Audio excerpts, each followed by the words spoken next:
Assalamualaikum warahmatullahi wabarakatuh.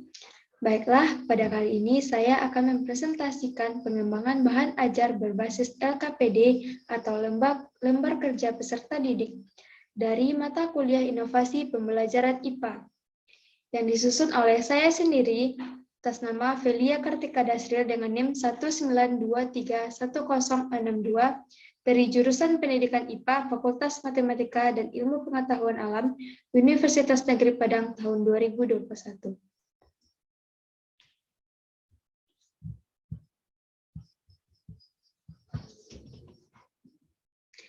Baiklah, untuk yang pertama yaitu pengertian bahan ajar.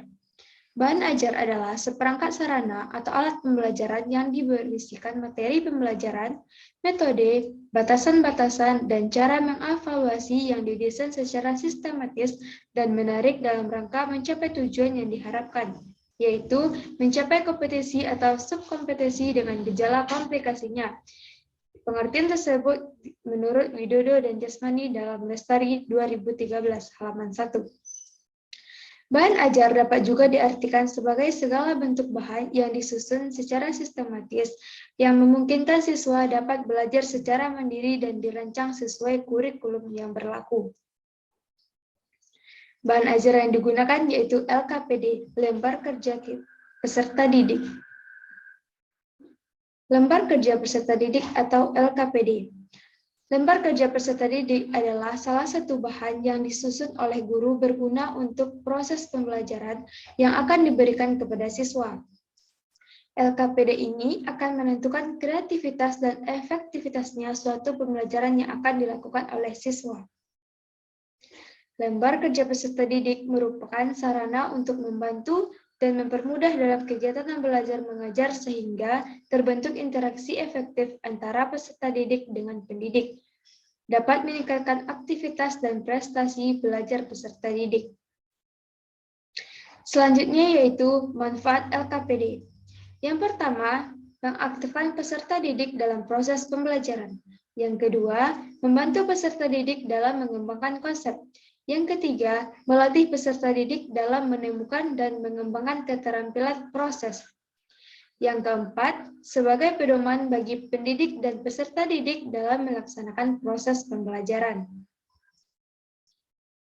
Selanjutnya, hal yang harus diperhatikan dalam pembuatan LKPD.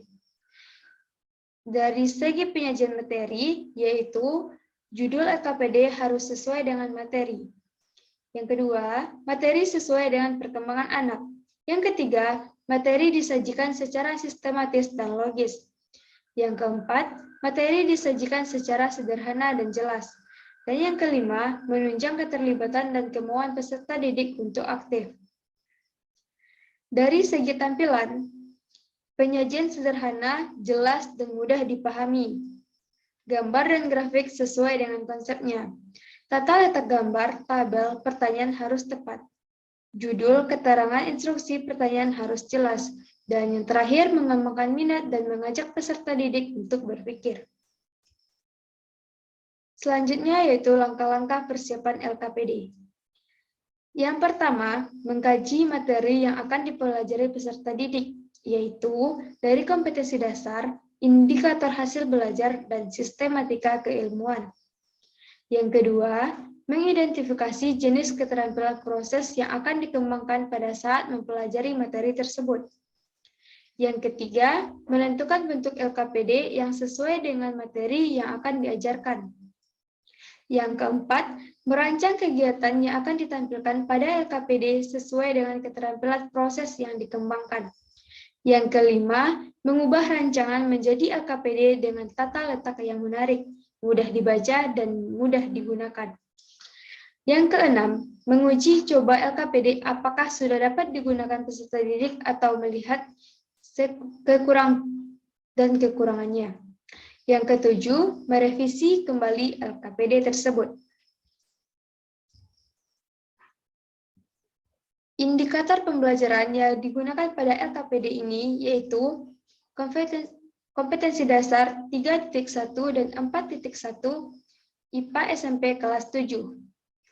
Dengan KD 3.1 menerapkan konsep pengukuran berbagai besaran dengan menggunakan satuan standar atau baku. KD 4.1 menyajikan data hasil pengukuran dengan alat ukur yang sesuai pada diri sendiri, makhluk hidup lain, dan benda-benda di sekitar dengan menggunakan satuan tak baku dan satuan baku. Dengan materi pembelajaran, yang pertama yaitu IPA sebagai ilmu pengetahuan, yang kedua objek IPA, yang ketiga penyelidikan IPA, dan yang terakhir alat ukur dan pengukuran. Sekian video presentasi saya pada kali ini. Saya ucapkan terima kasih dan Assalamualaikum warahmatullahi wabarakatuh.